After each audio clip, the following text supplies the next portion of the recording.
Cancer എന്താണ് cancer, എങ്ങനെയൊക്കെയാണ് cancer ഉണ്ടാവുന്നത്, ക്യാൻസറിനെ നമുക്ക് എങ്ങനെ പ്രതിരോധിക്കാൻ സാധിക്കും എന്നിവ നമുക്ക് ഒന്ന് പരിശോധിച്ച് നോക്കാം.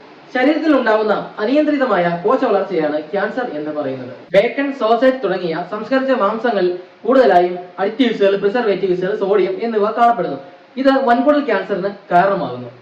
ബീഫ്, പോർക്ക് തുടങ്ങിയ ചുവന്ന മാംസങ്ങളിൽ ഇരുമ്പ്, പൂരിത കൊഴുപ്പ് അഥവാ മോശമായ കൊഴുപ്പ് അടങ്ങിയിരിക്കുന്നു.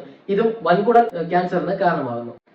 പതിവായി ഫാസ്റ്റ് ഫുഡ്, പാക്ക് ചെയ്ത ഭക്ഷണ വസ്തുക്കൾ എന്നിവ കഴിക്കുന്നതും ക്യാൻസറിന് കാരണമാവാറുണ്ട്. എണ്ണകൾ ആവർത്തിച്ച് തിളപ്പിക്കുന്നത് ക്യാൻസറിന് കാരണമാവാറുണ്ട് എന്ന് ICMR, Indian council of research, കണ്ടെത്തിയിരിക്കുന്നു. ഉയർന്ന തോതിൽ ഉപ്പുള്ള ഭക്ഷണങ്ങൾ നിരന്തരമായി കഴിക്കുന്നത് ആമാശയ ക്യാൻസറിന് കാരണമാകുന്നു.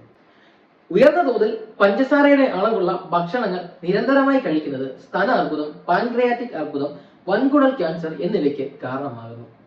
പ്രായഭേദമന്യേ ഇന്ന് മനുഷ്യരിൽ കാണപ്പെടുന്ന ഒരു രോഗാവസ്ഥയായി ക്യാൻസർ മാറിയിരിക്കുന്നു. നമ്മുടെ ഭക്ഷണക്രമങ്ങൾ വളരെയധികം ക്രമപ്പെടുത്തുകയാണെങ്കിൽ ക്യാൻസറിൽ നിന്ന് മുക്തി നേടുവാൻ നമുക്ക് സാധിക്കും. നമ്മളുടെ ശരീരത്തിന്റെ ആരോഗ്യം നിലനിർത്തുക, അത് മാത്രമാണ് നമ്മൾ ചെയ്യേണ്ട കാര്യങ്ങൾ.